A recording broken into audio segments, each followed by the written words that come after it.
Thank you so much, Peter, for the introduction, and Gary and Jenny, and this section for inviting me to share a few ideas. And hopefully, we'll have time at the end to have an exploration together of a subject that it's of most importance since it touches our lives every single moment.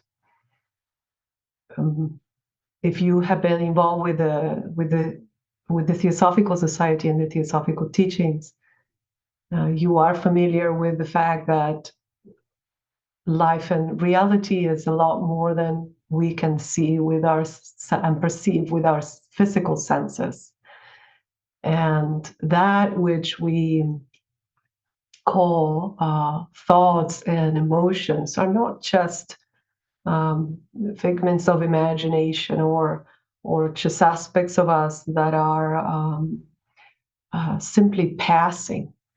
According to the Theosophical teachings, both thoughts and emotions have a more material nature. It's a subtler type of matter than the physical matter, but they're still quite tangible things. And like everything in nature, they are most alive, and they're forming who we are, and who we are individually, and who we are as humanity.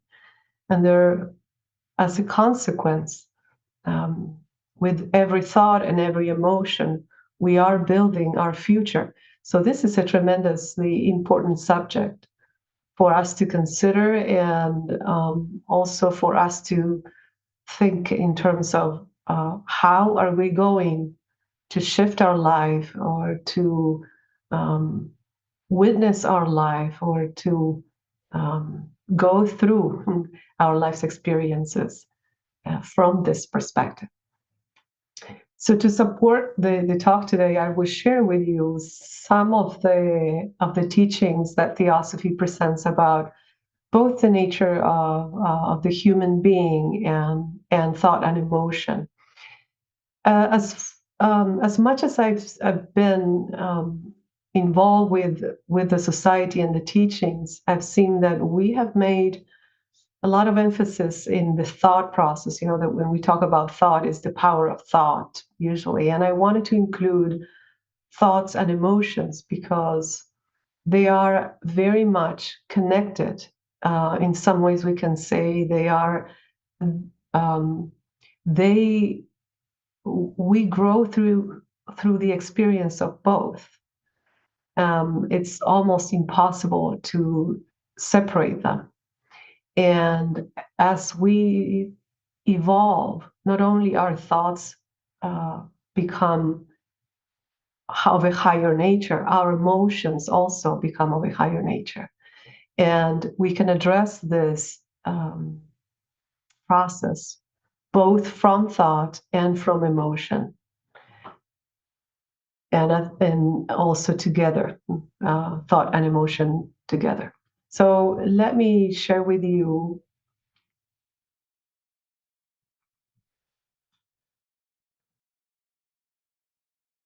some of the teaching I will be sharing. Most of them come from the book, except for this this preliminary chart, but the rest of them will come from thought forms by Annie Besant and C.W. Leadbeater, and some other additional elements from other teachings. Like I wanted to begin by reminding ourselves of a very fundamental teaching that Theosophy brings, which is this notion that consciousness manifests at different levels of spirit and matter, from very subtle, or from a very subtle and pure expression as spirit is.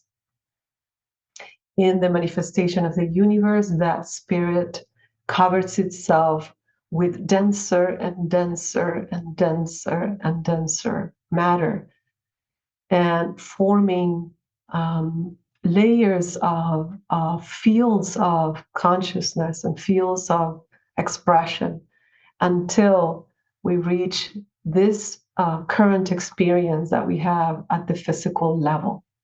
So this could be, this chart here could be, a way of perceiving the universe in these layers of existence. And the most fundamental thing for us to grasp is that these different levels of experience are not one on top of each other, like this chart is showing. So these fields, these fields of consciousness are all interpenetrating one another. They're all happening simultaneously. So they are not by any means stuck one on top of the other. And that is, I think, a very, very important part of the teaching for us to grasp, because many misconceptions can arise from that perspective. So here, this chart is showing us how life is, like what level of consciousness we have developed so far, whether it is in the mineral life or the vegetal life, the animal or the human, or the spiritual human, the human that has been now, that is completely or to some extent fully human. And the teaching says that each of these layers of experience, these fields of consciousness, are also subdivided in 7 layers. So each of these layers are even more intricate. They're subdivided in 7. So we find ourselves having consciousness at the physical level in this dense physical plane and physical body. But according to the teaching, we also have a subtler body that is called sometimes the etheric. And I must say that this description of the fields of consciousness is taken from one particular angle of theosophy, and there are other angles as well. So the way we name them, the way we divide them, can differ slightly from HPV to univescent and so forth. So I choose this one because for me it's simple and clear, but you may choose your own, of course. In any case, none of these represent reality, but they are a signpost or a map to guide us toward what reality may be. So in this, I was saying that we have this subtler body that allows the life of the physical body to exist as we know it. And it is called sometimes the etheric body, and it is at least at a subtler part of the physical plane. In Theosophy, these are called planes of existence, and there are 7 of them. We are also quite familiar with the emotional experience. This has also been called the astral plane. And again, this plane is right here, right now, around us. It's not somewhere else. It's not above us. It is right here, right in front of you. It's just that perhaps we don't have the inner senses to perceive it. But it is the plane in which we are conscious as we sleep. That happens to be the level in which the emotional nature exists. And at a slightly subtler level is the mental plane. And again, this mental plane is subdivided into 7. So there is a tremendous difference between the lower mental parts of this plane and the higher mental parts of it. And for the most part, humanity moves around the lower aspect of the mind. And from the mental, down into the physical form. And some teachings divide these into a lower mental body. So, in the same way that we have a physical body to interact at this physical level with the physical senses, we have an etheric body that can receive the energy from the sun and provide vitality to the body. And we also have a vehicle, an emotional body, a vehicle that processes, receives, and transmits emotions. And in a similar way, we have a mental body or a mental vehicle that, again, perceives, projects, transmits thoughts. The mental body is associated with the four lower subdivisions of the mental body. So this body is the one that remembers, that reasons, that that remembers, like, where did I leave my keys, how to return back home, what I'm going to eat today. Is the body that is connected with, of course, the emotions, but also the physical senses, and enables our life to be as it is currently. And the teaching also points out that there is a higher aspect of the mind that, for now and for today, we can call the causal body, which is the one that is capable of perceiving higher, much higher, or subtler, much subtler realities. It is considered many times the vessel of our Buddhic nature, which is our spiritual intuition, or the individualized spirit. Subtler than that is the Atmic plane, which is Atma, or spirit, pure spirit, in which there is really no division. It's just an ocean of oneness.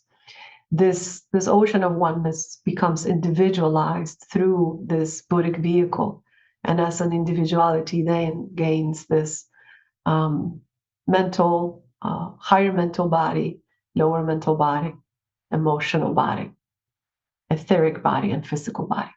So all those vehicles are interacting with one another, and there's so much scientific research right now that backs up this, in terms of how, for example, there is a very intrinsic connection between mind, emotions, and physical body, and how affecting one, we affect the others.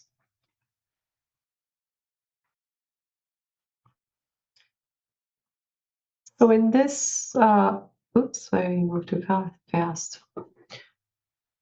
This is the same chart, just a little closer, in which we can see that the average human being is in the process of developing this higher mental body. We are pretty established now as humanity in this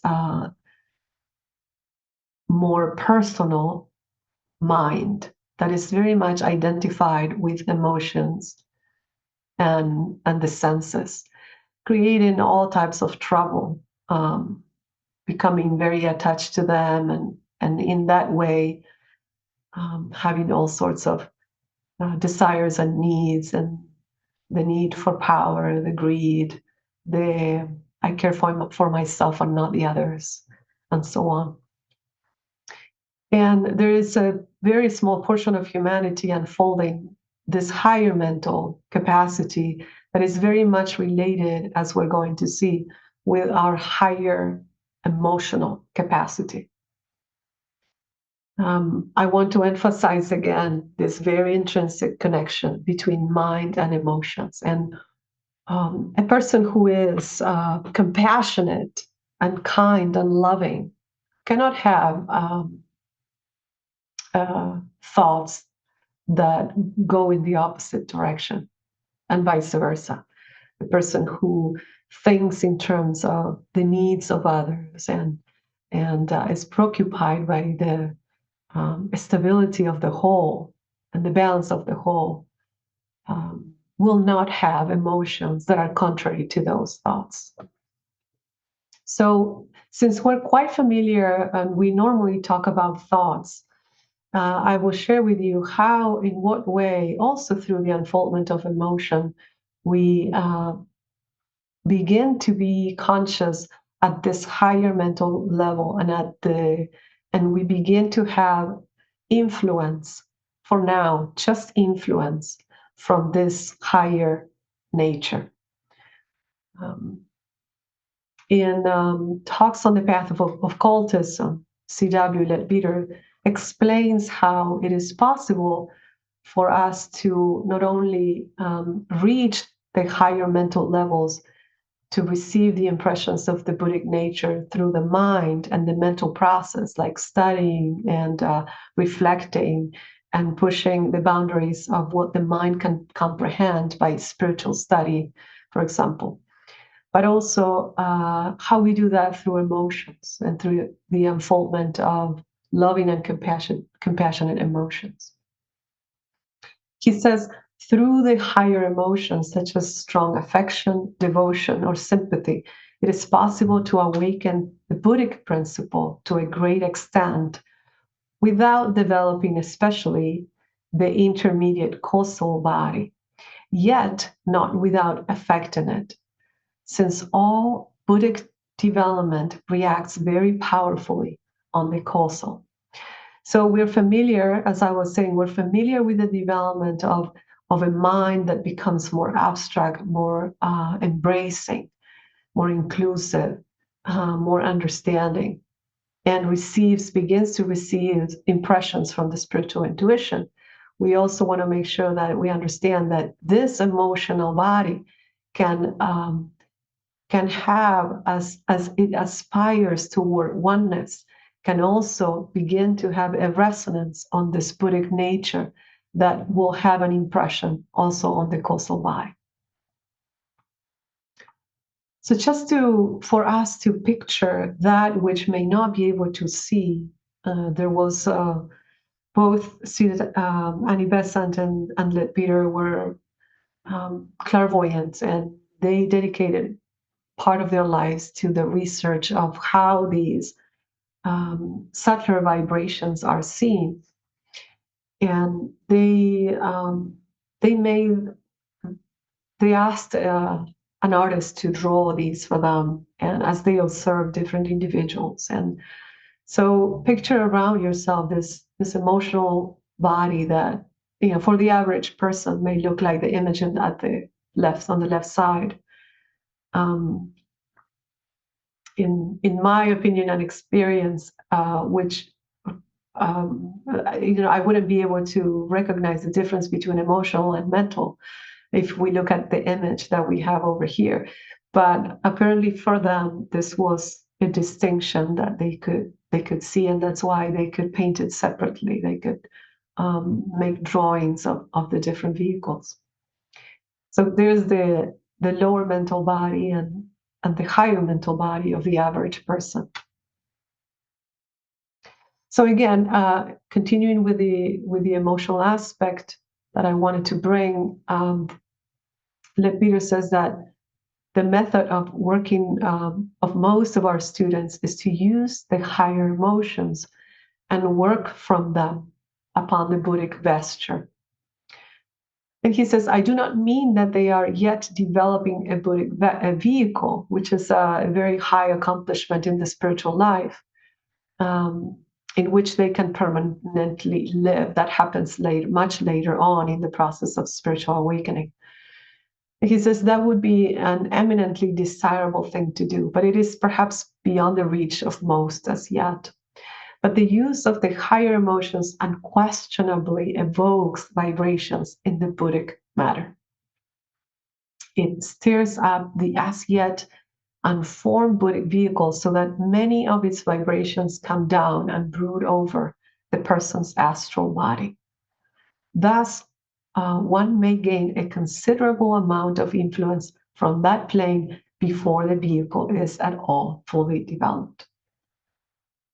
And here we have the images of an emotional body, a mental body, and a causal body of a more developed human being. And there is certainly differences there in terms of the brightness of the colors. Each of those colors have a meaning. We're not going to go into those details, but they are connected with a certain type of vibration and a certain type of mm, quality. So I was saying, picture this around you. You have this physical body. Around is the emotional. A little further away is the mental, and even further away. So it's like we can see it as an egg. Further away is the causal. According to them and their observations, there are two effects of thought. So every time we think, two things happen that are observable by a clairvoyant. Each definite thought produces a double effect, a radiating vibration, a vibration that radiates, and a floating form. So with each thought, picture this, with each thought you have, there is a vibration and a form. The thought itself appears first to the clairvoyant sight as a vibration in the mental body. And this may be either simple or complex. And this is a very important point. Just consider for a moment the type of thoughts you regularly have, and notice that many of them are confusing thoughts, in the sense that are thoughts that have that contradict each other, or that are not completely clear. So if a thought is formed by a multiple of impressions that contradict one another, then it's a complex thought. A simple thought is a thought that is very clear, is pure, is specific, is one-pointed, is one thing. If the thought itself is absolutely simple, there is only the one rate of vibration, and only one type of mental matter will be strongly affected. Now, most of the time, this is not the case as we think. There are multiple thoughts and desires, intentions, and so forth that make the thought a compound of different elements. So matter is gathered from various places, and as well as vibration. To make it more clear, vibration, so form. Let's start with form. We're more familiar with it. Each thought draws around it the matter which is appropriate for its expression, and sets that matter into vibration in harmony with its own, so that the character of the thought decides its color. So we have in form, we have the expression of it, and a color that is associated with the quality. And then the vibration that comes with it, these radiating vibrations tend to produce themselves whenever an opportunity is offered to them. When they strike upon another mental body, they tend to provoke in it their own rate of motion. So let's talk about practical experience. You are more or less familiar with the type of thoughts that you think. You may sit in a bus or go to a crowded space and notice that the type of thoughts that you're having there are slightly of a different nature. that is also true in a different setting. You go to the Theosophical Society meetings, and the type of thoughts that you may perceive there change the quality. Apparently, there is within you a certain type number of vibrations that we have been cultivating habitually since time immemorial, because it's not just about this lifetime. It could also be, if you consider reincarnation a possibility, the part of us that lives through lifetimes carry with it the seeds of what we have cultivated in the past as well. So thought is not just the result of this life, but also previous lifetimes. And the result of that is a certain type of vibration. That vibration has affinity with certain, let's say, with a range of thoughts and feelings. And there are thoughts and feelings that don't resonate with us at all, whether they are very high or very low. That has a lot of implications for us. One of them is that, for example, if someone is thinking negatively about us, if there is some level of resentment, hatred projected toward us, we may not receive it at all, because the vibrations of our emotional and mental bodies are slightly higher than that, and may not have the possibility of interfering at all. The opposite is also true. If we habitually think ill will or negatively, resentfully, or with anger toward others, we cultivate that type of vibration within us, which makes us very susceptible to that type of thinking from others. So we are in this ocean of vibration, but we are not permeable to every single thing that is happening. We are protected. We protect ourselves or not, just by cultivating higher thoughts and vibrations. Am I making myself clear? Are you following me? Okay.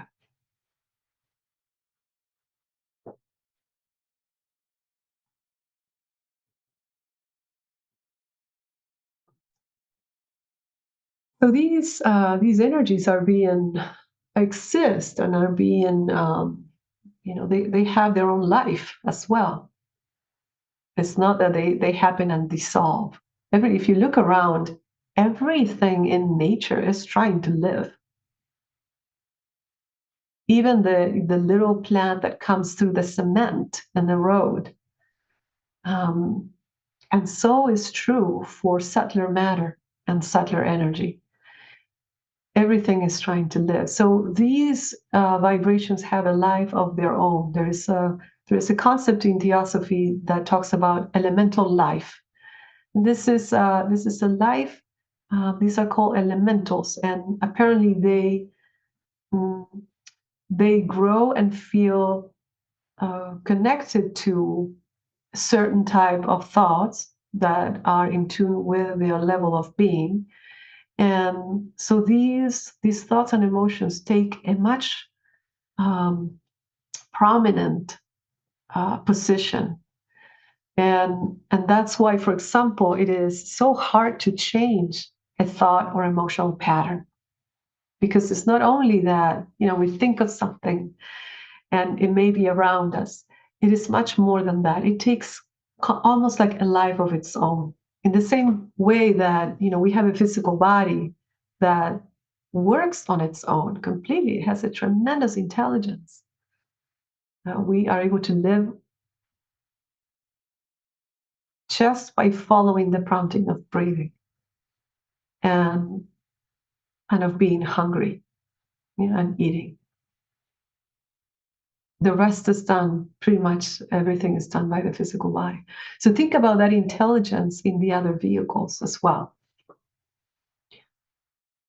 The teaching says thought forms, which is what we want to explore today mostly, is thought forms almost invariably manifest themselves upon the astral plane. So they manifest mostly at the emotional level,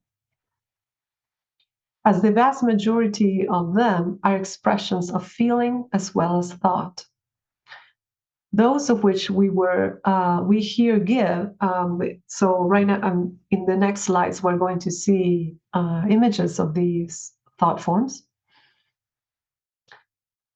These are almost wholly of that class, except that we take a few examples of the beautiful thought forms created in definite meditation by those who, through long practice, have learned how to think. So we assume that we know how to think, but really we are mostly thought, in the sense that thinking happens most of the time without even us noticing. So the main purpose of this talk is for us to become a lot more aware, not only of the fact that we're thinking, but what we're thinking. And the almost alarming truth, or the alarming fact that as we think, we are forming our bodies, we are impacting the world around us, and we are building our future individually and collectively. So the power of thought and emotion is more than we can imagine.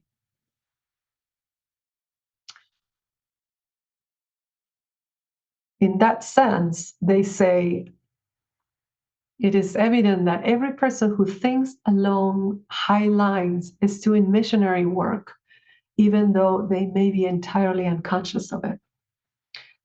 When the Theosophical Society was founded, there was an understanding that the exploration of these ideas was already changing humanity.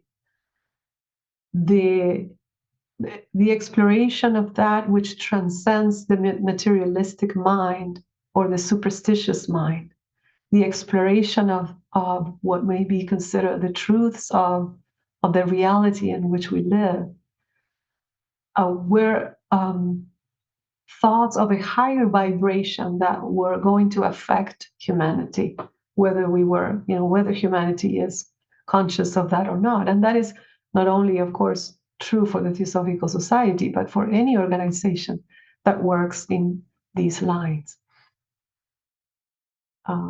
Elevating consciousness through higher thoughts and emotions. So here, just a mention of the elemental essence, again, for more clarity.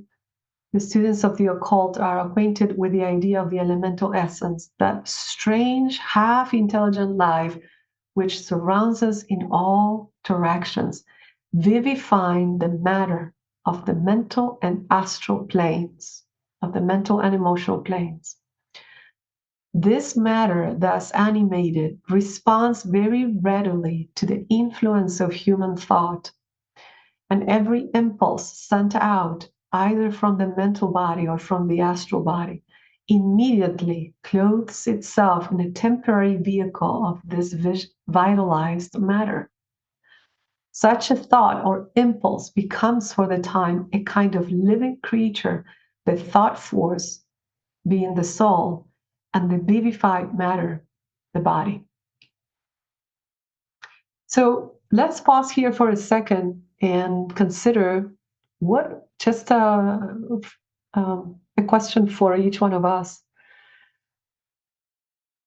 What are the ways of changing thought patterns or habitual patterns of thought, habitual patterns of feeling? If when we think, we create this life and we create a type of vibration, whether when we think or we feel, then what would be the way of elevating? The purpose is always for the thoughts and emotions to become subtler, of a subtler nature, in the sense of closer to the spiritual nature, closer to the reality of what we are. So what would make that happen?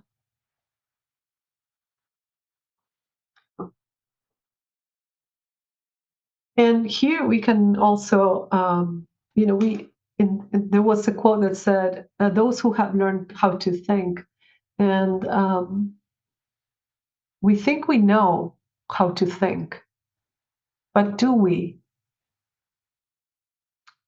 The majority of human thoughts, says the book, are by no means simple. Absolutely pure affection, of course, exists, but we very often find it tinged with pride or with selfishness, with jealousy or with animal passion. This means that at least two separate vibrations appear both in the mental and the astral bodies, frequently more than two.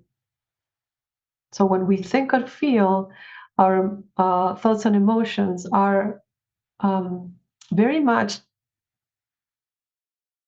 intricately connected with other elements of our nature, mostly the one that identifies with the lower vehicles. And the radiating vibration, therefore, will be a complex one. And the resultant thought form will show several colors instead of only one. So that's another point. Now, if we only had this pure affection or this pure devotion or this pure understanding of a concept, or this one particular truth, then this one type vibration would be simple and would show in one color only. But the fact that our interests are so dispersed, our intentions are somewhat, the words that come to mind are polluted, muddied, but it's the human experience. We also don't want to diminish it in that way. It's just this identification with what is temporary. We're so identified with that what we want is quite confused. So when that happens, then the color is and the vibration are on different types, and then the colors become mudded, and when if you put several colors together when you're painting, you mostly get brown. So when there's a lot of brown in an aura, it's like there's a lot of elements from different angles happening. So some clear images of this for us to visualize and to have a sense whether, I trust their experimentation. I believe that they were very honest in their research and accurate in their perceptions, at least honest in the accuracy of those perceptions. And they put a lot of effort to try to explain how those impressions are seen. But if you don't think the same way I do, you can consider this as a possibility and continue to explore this subject. So apparently, if, in the first one on the left side, we have pure affection, but it's vague. Interesting, because it's pure affection, which is great. It's amazing already. It has one color mostly, but it's a bit vague. And I think that has to do with also, our capacity to think and think clearly, or feel and feel clearly. And the way it was described, it says, happy and at peace with the world, thinking dreamily of some friend. So the person was having this type of thought: gentle well-being and unselfish delight, pure but no force capable of producing definite results. So great, but not very impactful. The second one is vague, but it's selfish affection, so it's tainted with darkness, deeply with a far less desirable feeling.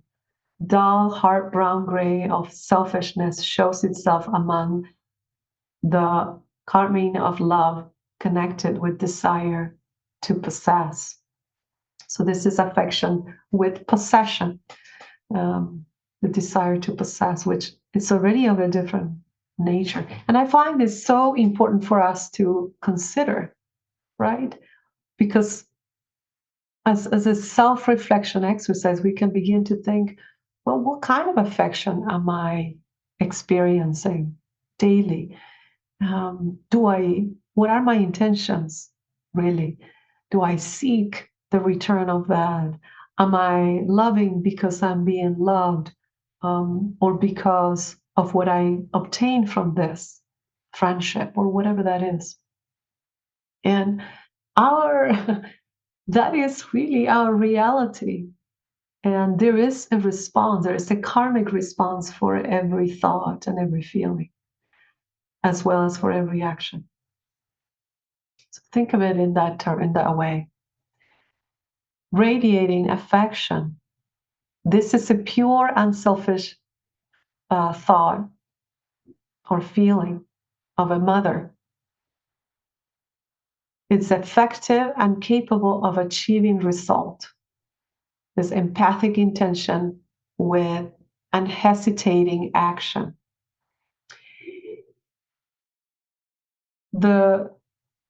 You can find all these references in the book Thought Forms, and it's quite interesting to read the words, the descriptive words, which really point out to very specific intentions.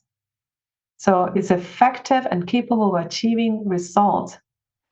Empathic intention with unhesitating action. Very clear, very simple thought, very effective. And then definite affection, and that thought form is traveling. That's why it's stretched in that way, because it's supposed to be traveling in space, and it becomes stretched. It's moving toward a person, and that person is going to receive it.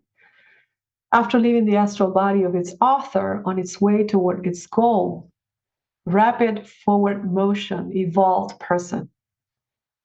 So imagine here for a moment the type of help or hindrance that we can be to self and others just by the use of thought. A different type of thought. Look at the color now is blue because of the quality of devotion. The first one is vague, as you can see, because it's there, but it doesn't have a definite shape. Earnestness and reverence. The second one is upward rush of devotion, is reaching toward higher planes. Outrush of a grand emotion rooted deeply in the knowledge of fact, courage, conviction, utter unselfishness. One of the ways of defining what is higher and what is lower is the higher thoughts and emotions are more impersonal, are less egotistical, are less selfish. So whatever is higher really is the expression of oneness, is the understanding and the perception of oneness. What is lower and denser is that which identifies with separation, which is the ego sense, the wanting,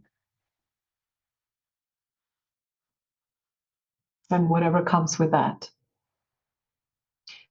Now, the key aspect of it is this one. Every time we yield to a certain emotion, it becomes easier for us to yield to it again. And we are quite familiar with that, because our astral body is getting into the habit of vibrating at a special rate. And this is also true for the mental body. Every time we think of something, every time we feel in a particular way, we are forming with matter our subtler bodies. And does that mean that we cannot change them? Of course that we can. It just requires the same amount of effort, patience, and diligence as changing the physical body. No? If you want to make a change in your physical body, what do? We start eating healthier food. We start eating food that is going to have a certain result in the body. And we start exercising. And the functions of the body begin to improve. In a very similar way, if we want to change the nature of our emotional and mental bodies, we begin to feed those bodies with subtler vibration. And we have to be persistent because vibration has the capacity. I mean, as we said, this is life that has been created around us. And it's not going to be easy to dismiss. We have, in a way, to starve the older life and the older vibration and replace it with new one.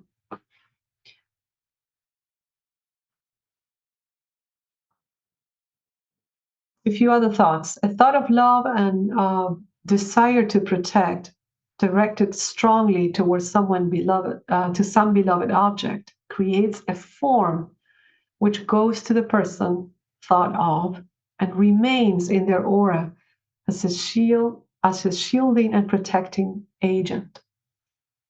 He will seek all opportunities to serve and all opportunities to defend, not by a conscious and deliberate action, but by a blind following out of the impulse impressed upon it. This is phenomenal. We are capable of sending, like we send a letter, like we send an email. We are capable of sending a thought and an emotional, a thought form to a person who needs it.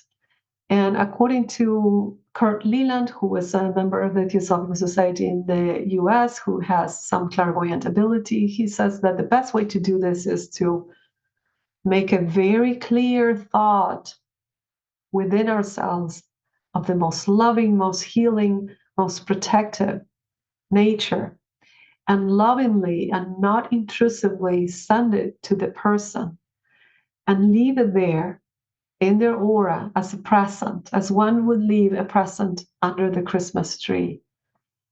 And without wanting anything from this, no result, neither for self or that person, then the thought remains there until the person is ready to receive it or needs it, which may be immediately or maybe later on. A pure heart and mind will construct an astral and a mental body of fine and subtle materials, and these bodies cannot respond to vibrations that demand coarse and dense matter. If an evil thought projected with malefic intent strikes such a body, it can only rebound from it, and it is flung back with all its own energy. It then flies backward along the magnetic line of least resistance, that which it has just traversed, and strikes its projector. This is also a tremendously important part of the teaching. They say that whenever a thought, and especially when we talk about thoughts that are of a, here they are described as a malefic intent, a thought that is unkind. And it could be of all types. It could be anger. It could be, I hope this bad thing happens to this person. For most of us, this never happens. But sometimes it can happen in a moment of weakness or in a moment of a lot of frustration. And what's very interesting, and this is what we know the most, is gossiping. Gossiping is something that is difficult to discipline in us. And when that happens, the thought forms go to that person. But if that person's vibration is purer the thoughts bounce back directly to us and influencing with the same proportion and the same intention that they had toward the other person, come back to us. So, a lot to consider and think in terms of practical implications of this teaching. One of the signs, for us to have a sense, a high emotion or a higher thought, what would be the characteristic of a person with that type of vibrational nature? And something Annie Besant says in the book The Spiritual Life, she says, high emotion makes us humble, gentle, tolerant, and friendly to all. Low emotion or lower thought makes us proud, harsh, separate, suspicious of all. Then, however fair it may seem, it is dross and not gold. So one of the things that we can do as a practice, we spoke of meditation the last time I came, and one of the services that we can offer to not only the people that we know but the world is to think for a moment, as Annie Besant says, of the strongest, purest, noblest, intensest love that you have ever felt for a human being. And stay with it. Marinate in it. Let it be your predominant feeling the moment you wake up. And then, if you want, you can project that once you're done in staying with it, sustaining it as long as you can.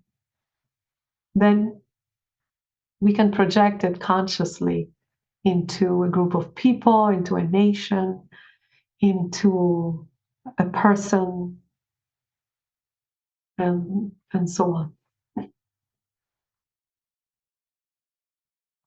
So this reflection really points out or makes stand out the importance of, first of all, attention, of paying very close attention to the type of thoughts and emotions that we're cultivating, especially unconscious thoughts or the thoughts that are there all the time but are unnoticed. So begin to pay more attention to what we're thinking, because whether we are aware of that or not, they are feeding our with this subtler matter, our subtler bodies. The more attention we pay, the more we can consciously turn toward other thoughts. In the Theosophical teachings, you'll find that one of the suggestions is that you read a quote in the morning and you keep that quote with you throughout the day. So you can always return to that quote, because it's a way of sustaining a type of higher thought. The same thing with an emotion. If you start the day with that purest love that we spoke before, then you can return to that over and over again throughout the day. So the importance of attention, the thoughts we think, the emotions we feel, the company we keep, the places we frequent, the atmosphere of our home, our meditation space or the prayer space, what we eat and drink as well, because it has a vibrational impact on the physical and consequently on the other bodies as well. The importance of cleansing our spaces, both physically, mentally, and emotionally. And there are some elements that help with that, like water, incense, fresh air. Those are elements that we can use to cleanse our home, of course, including prayer, meditation, and higher thoughts. So, as I mentioned briefly, we can see the spiritual path as this movement from the personal to the impersonal. The understanding that it is as we walk this that we call the spiritual path, we are following the guidance of our higher nature, sometimes called the self with capital S. And there's a beautiful quote in Besant's The Spiritual Life that says, "The self seeks the self, and this is the universal search for happiness." Fundamentally, the impulse to seek union or to live spiritually comes from this higher nature, this self, seeking to overcome the barriers which separate itself on the lower planes. So it is that force within us that is guiding us to in this path, and that is the one that will be influencing us more and more as we open ourselves to that type of vibration. And I want to leave with you as we close just an image of something that Geoffrey Hodgson shared in the book Thus I Have Heard. It's an image of something that we can use during meditation. He says we may think of the heart, of the center of our being, the spiritual consciousness in us. We may think of the heart as a wonderful rose which opens wide and stretches out towards the world in deep compassion. Through the heart thus open wide to the sufferings of the world, higher love, the Master's love, will flow. The forces of love in the universe will flow through the heart into the suffering humanity. This power and blessing will pour forth through us in a golden stream to unfold all those whom we wish to serve. This is, to me, it's a thought form. It's an image that we can make a thought form in a meditation practice and use the highest that we are capable of at this point, the most loving, the most inclusive, the most intensely pure and compassionate, to be projected into all that suffers, including animals, human beings, plants, the whole nature, the mountains, the waters, and all life.